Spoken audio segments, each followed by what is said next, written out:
The Kingdom of My Divine Will in the Midst of Creatures. Book of Heaven, Volume 36, Part 15.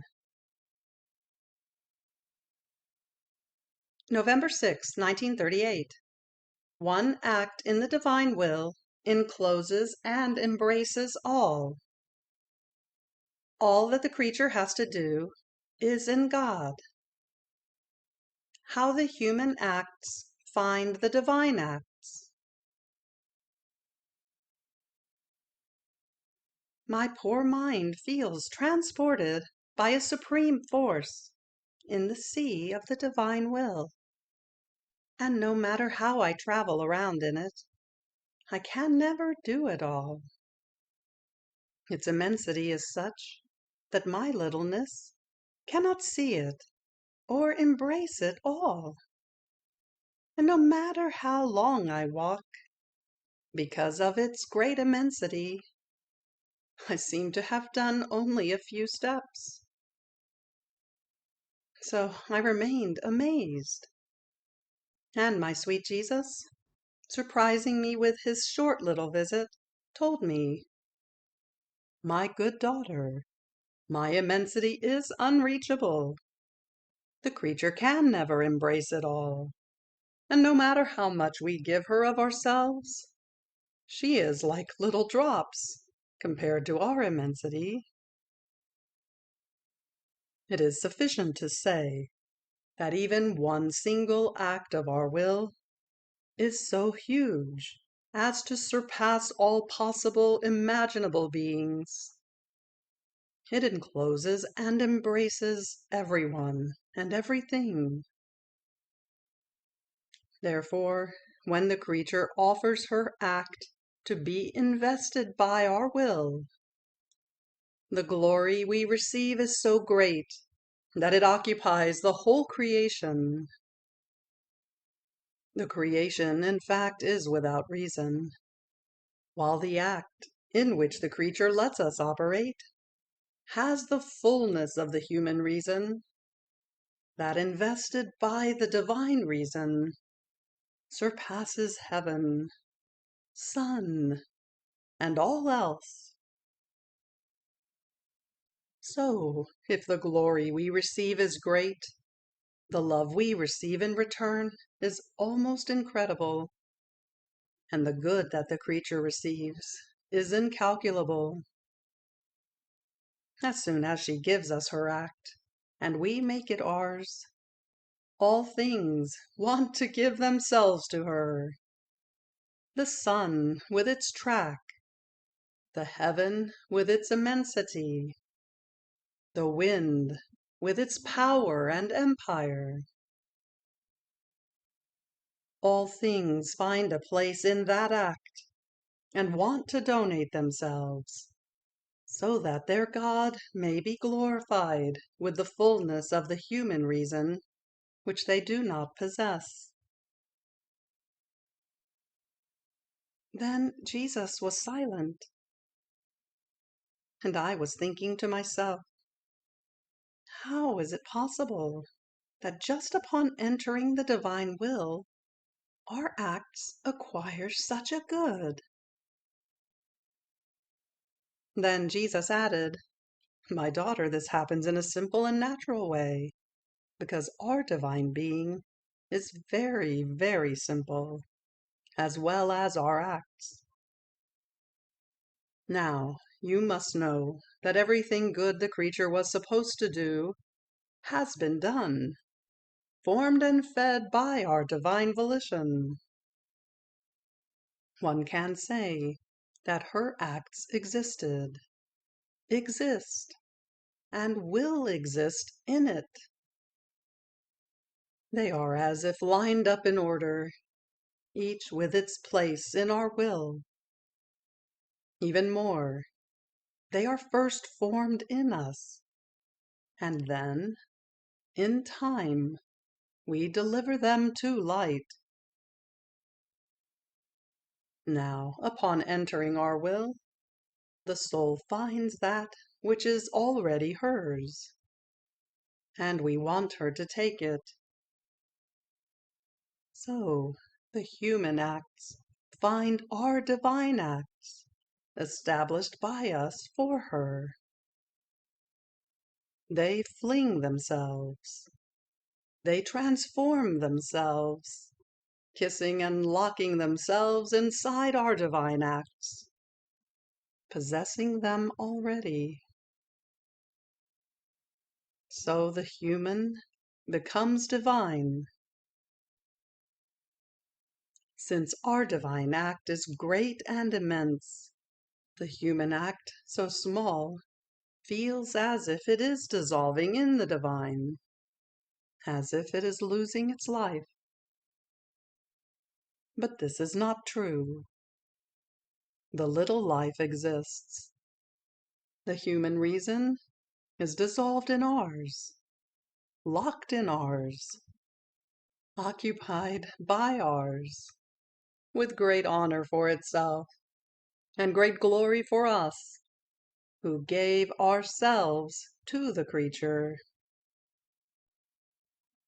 Playing with the little atom of the human will, we make such prodigies of love, glory, and sanctity as to astonish the whole of heaven and earth. We feel rewarded for having created the creature with the whole creation. You must know that everything the creature does in our will remains written in our fiat with indelible characters of light. These are acts that, with their infinite value, will have the power to give the creature her kingdom.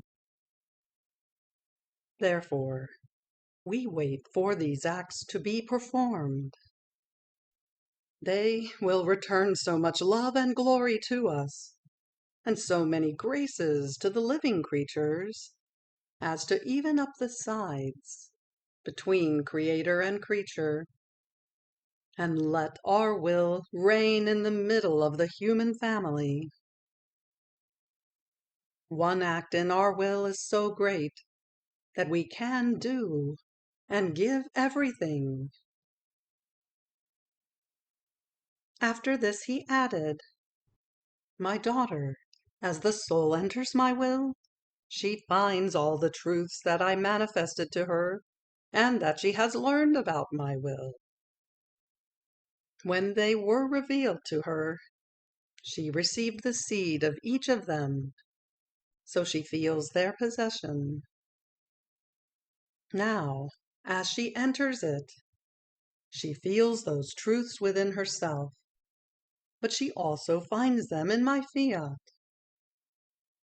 They are like many queens who take her by the hand and bring her higher up in God by letting themselves be more known and by giving her new light and graces. My truths form the ascent through which to reach God. And God, seeing this creature rising toward his arms, feels so much love that he then descends into the depth of the creature to delight in his truths, and to strengthen and instruct her on how she has to live her life in those truths which she has learned. We can say that the soul and God form a divine society, working together and loving with one love. Now, you must know that the acts done in my will unite all times, making one single time. There is no distance among them. They are so much centered within each other that although innumerable, they form as one. So much so that within my will one loves and adores, uniting all times. They are found all together with the very acts that innocent Adam did when he loved and worked in the divine fields of our fiat. All acts are incorporated with the acts of love of our Supreme Being that have the power to center themselves in all, to take their place of honor everywhere. They can say, "Wherever my will is, that is our place." These acts done in our will are provided with divine value. Each one possesses a new happiness, a new joy, so that the creature can form in her own acts innumerable joys, content, and endless happiness. She can form by herself a paradise of delights and beatitudes, in addition to the one that her Creator will give her. This is natural, because when my will operates within us, as well as in the creature, it makes rise the fullness of its joys and delights, investing all it does. Possessing by nature ever new seas of infinite joys, it cannot operate without generating new joys and delights. Therefore, all things done in my volition acquire by its virtue the joys of the celestial creatures, the inseparability of all the goods. All times are mine, and I make only one time out of them. What a joy in being able to say, "I myself formed my own paradise, because the divine Fiat worked together with me." Fiat.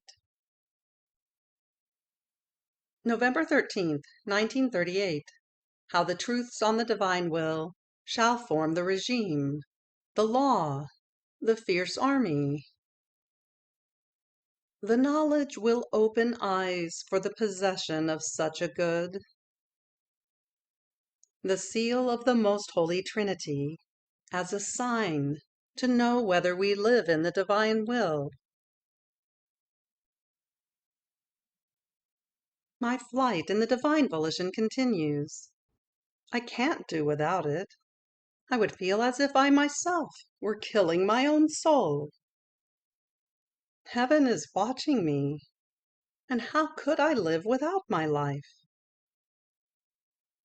Then I was thinking to myself about the truths that Jesus told me about his holy divine will. But like I wanted to raise doubts, not understanding well. So I said to myself, how is it possible that one can reach such a point by living in the divine volition? And my beloved Jesus, surprising me, all goodness said, "My blessed daughter, do not be surprised. My will has the power to let the creature reach every place, as long as she remains with it. Now, you must know that its kingdom will be formed and founded on the truths I have manifested. The more truths I manifest, the more sumptuous, beautiful, majestic, and superabundant in goods and joys this kingdom will be. My truths will form the regime, the laws, the food, the fierce army, the defense, and the very life of those who will live in it. Each of my truths will have its own distinct office. One will be the master, one the most loving father, one the most tender mother who carries her daughter on her lap to protect her from every danger, rocking her in her arms, feeding her with her love, clothing her in light. In sum, every truth will be the bearer of a special good. See how this kingdom of my will shall be. I have been talking so much about it. I feel sorry when you are not attentive enough to write everything, because you will cause an additional good to be missing, since creatures will enjoy according to their knowledge. Knowledge will reveal the life, the light, and the good for them to possess. It is almost impossible to possess a good without knowing it. It would be as if they had no eyes to see, no intelligence to understand, no hands to work, no feet to walk, and no heart to love.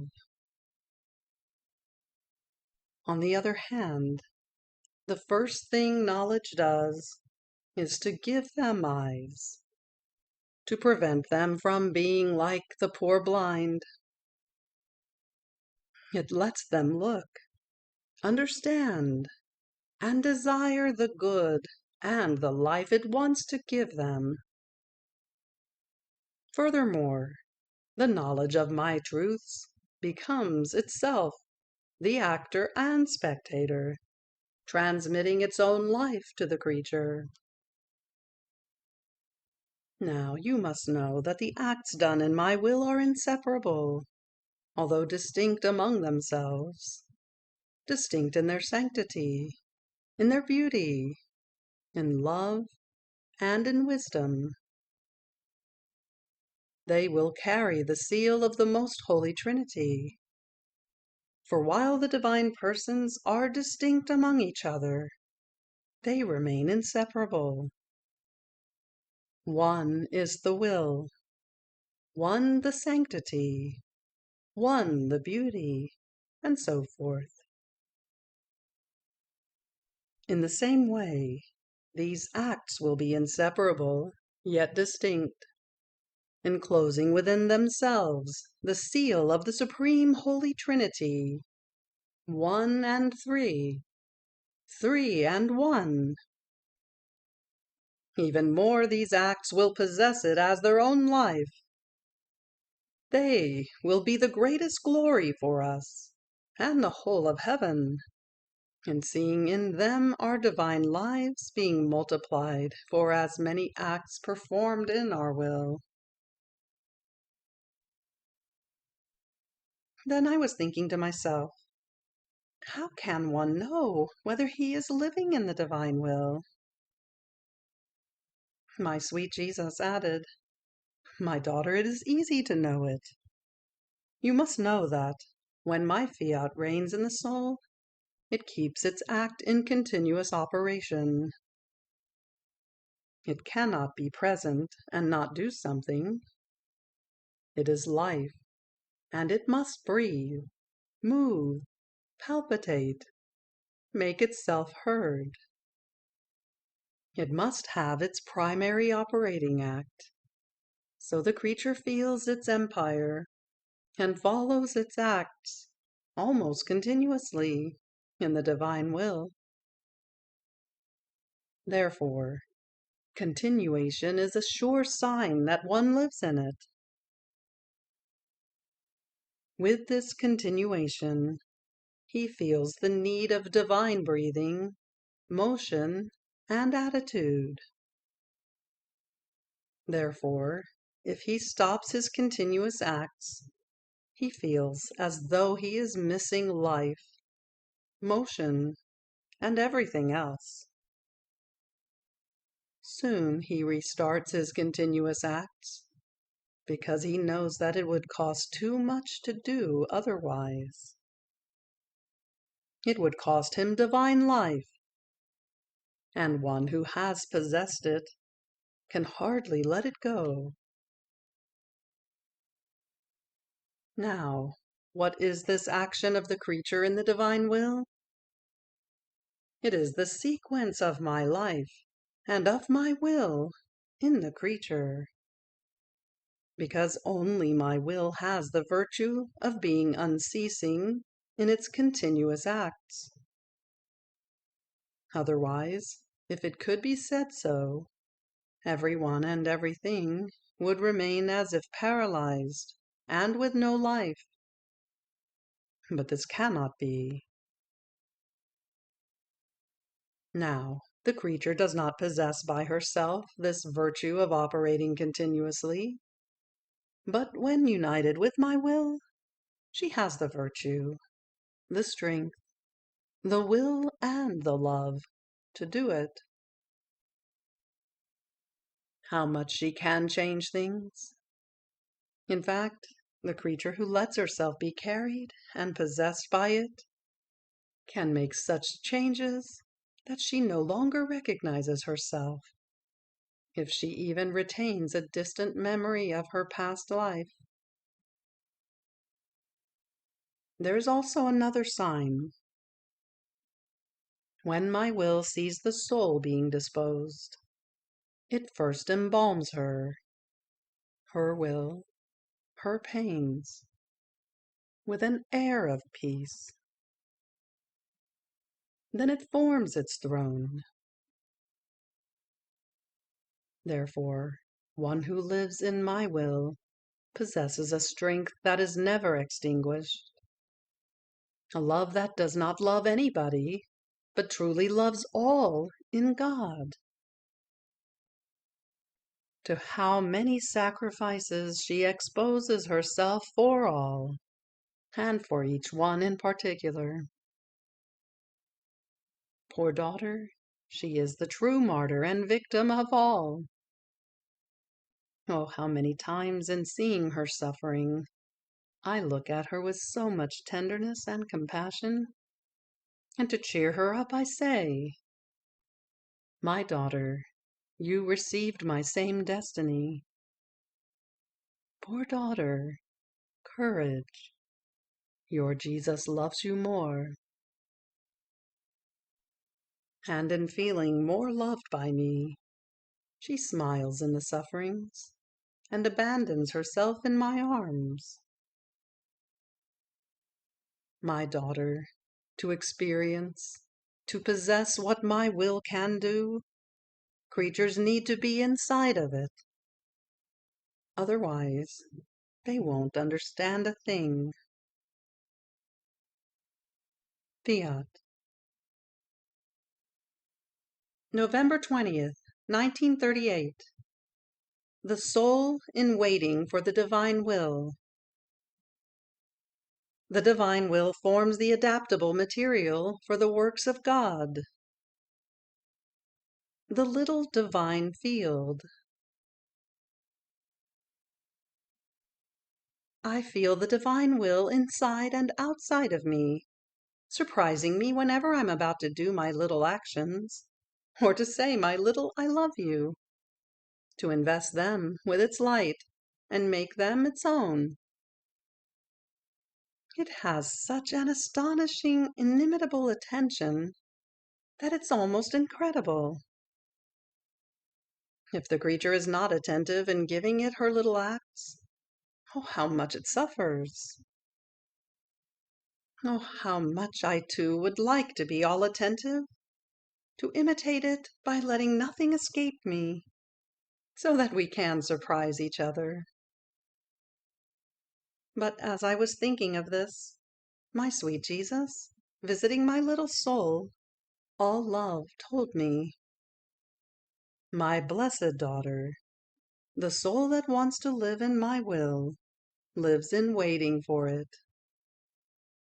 She waits for it when she loves, because she wants to love together with it.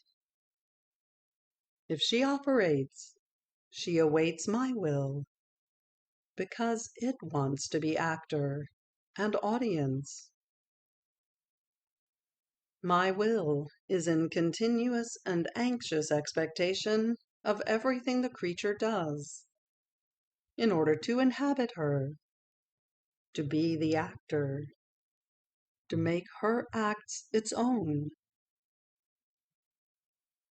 Furthermore, you must know that as the creature enters my will, she finds the sanctity of God investing her.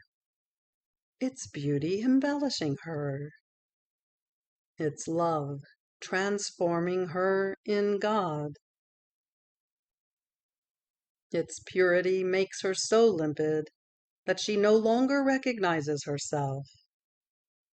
Its light makes her godlike.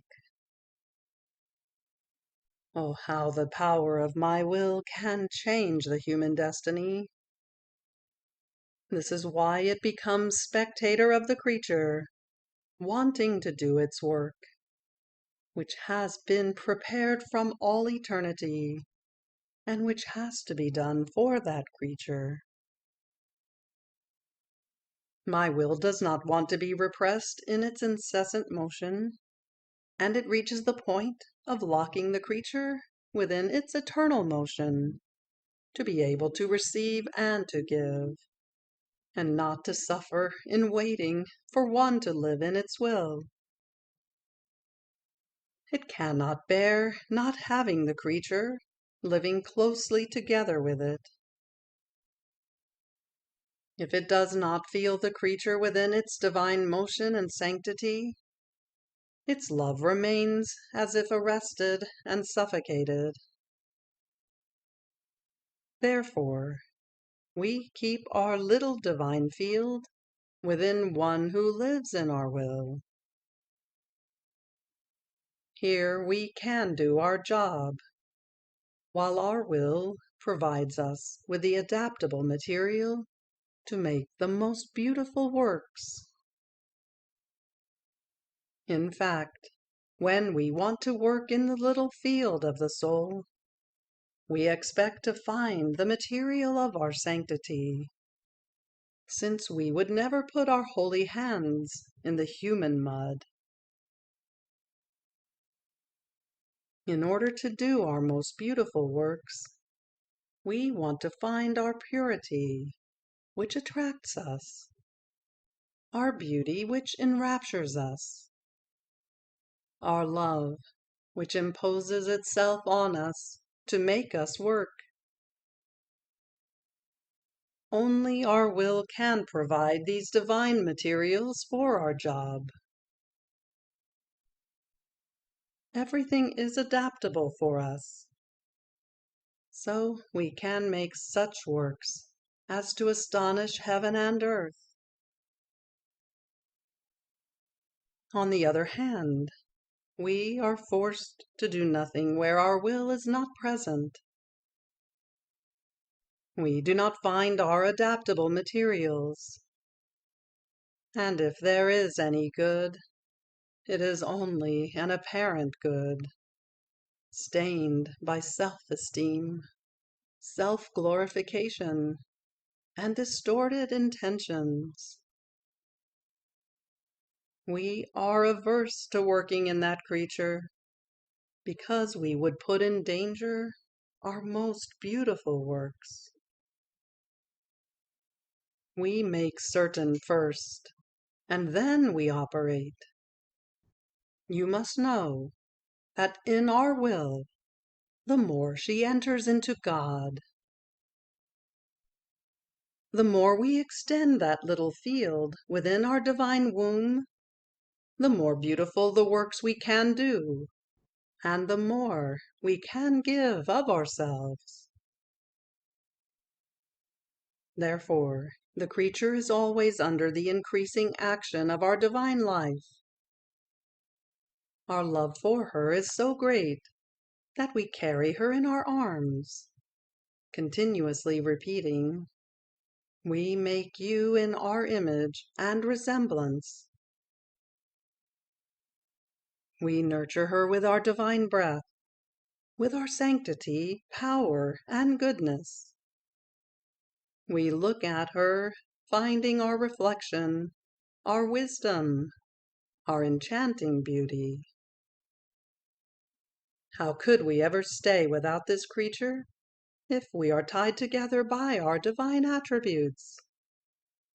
If she possesses us, and continuously gives us in return what we gave her, in order to love and repay us. Beyond this, By living in our will, she received from us the virtue of producing life, not works. In fact, by giving her our sanctity, love, and everything else, we give her the generative virtue.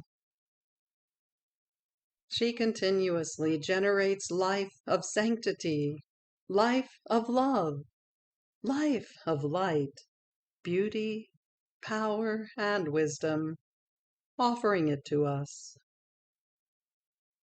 She surrounds us and never stops returning to us, turning into life all that we gave her. Oh, what a conception! What a feast and glory for us, in seeing so many lives return to us, which love and glorify our sanctity, and seeing this done in our light, wisdom, and beauty. Other creatures can give us, at the most, works of sanctity and of love, but not of life. Only one who lives in our will can form many lives with her acts, because she has received from us the generative virtue, to be able to generate as many lives as she wants, and say, "Life you gave me, life I give back to you." See then the great difference. Life can speak, and is not subject to end. It can generate. Works cannot speak, cannot generate, and they are subject to dispersion. Therefore, nobody can reach the one who lives in our will, and the love she has for us. No matter how many great works they might do, they will always be like little drops of water before an ocean, the little light in front of the sun. One single "I love you" of a creature living in my will is enough to leave behind all the love of all the creatures put together. This "I love you," although small, runs, embraces, and rises over all. It comes into our arms and hugs us. It gives us 1,000 caresses, telling us many beautiful things about our love. It takes refuge in our womb, and we hear it always repeating, "I love you, I love you, I love you. Life of my life, you generated me, and I will love you forever." In anything these creatures should want to do, they do nothing less than form life.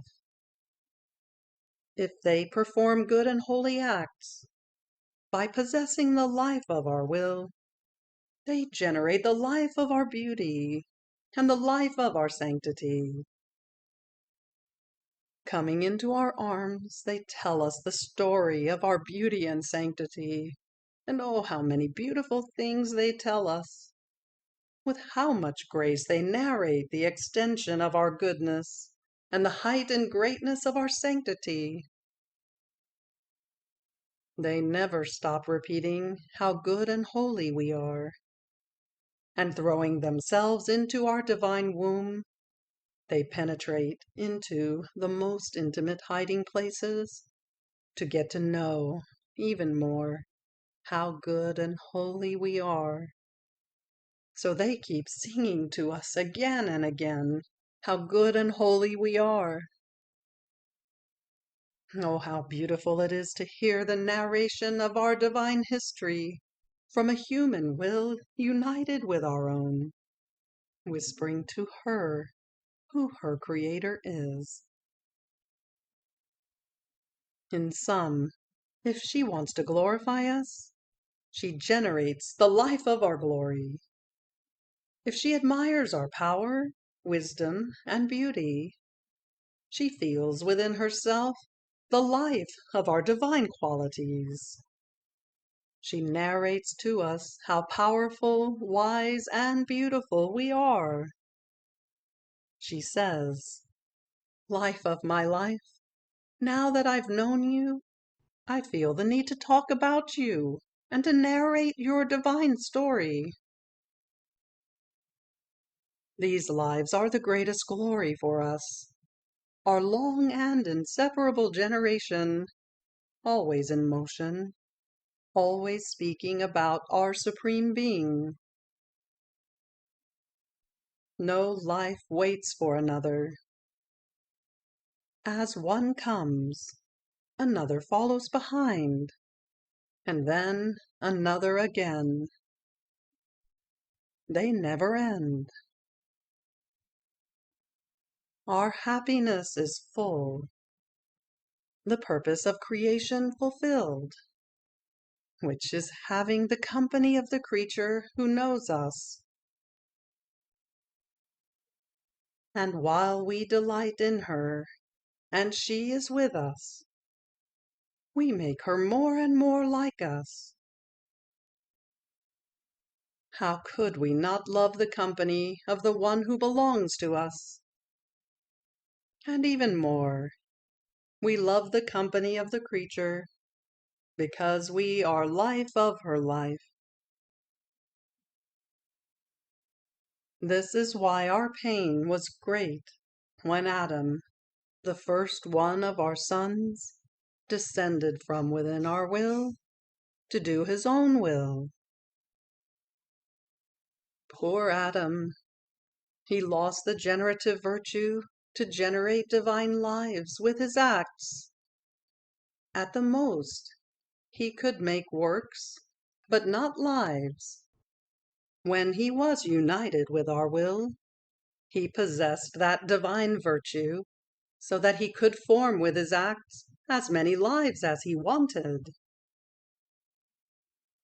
It happened to him as to the sterile mother who cannot give life, or as to a person who possesses the most pure and bright golden thread and wants to do a work with it, but then throws away that golden thread.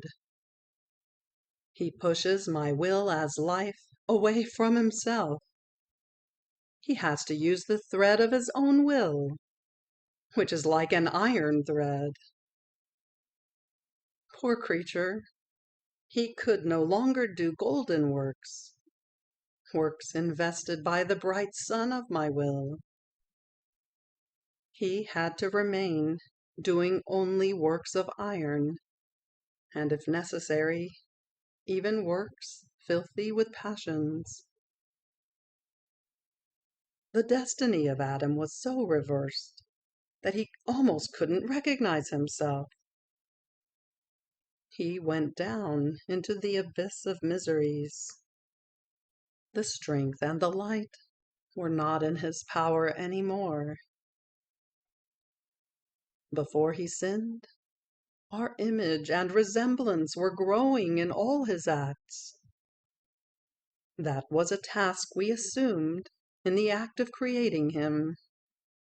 And we did want to maintain our task, keeping in force our creative word through his very acts. We wanted also to keep him always together with us, and in continuous communication with us. So our pain was great.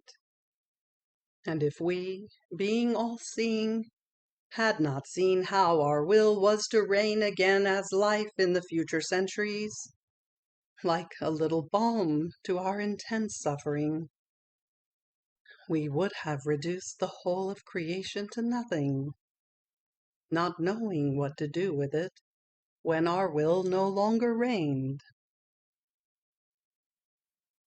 Creation was supposed to serve only the creatures, and we created all things for ourselves and for the creatures. Therefore, pray that my will may return as life. You, yourself, be its victim. Fiat. You have reached the end of the Book of Heaven, Volume 36, Part 15. Fiat.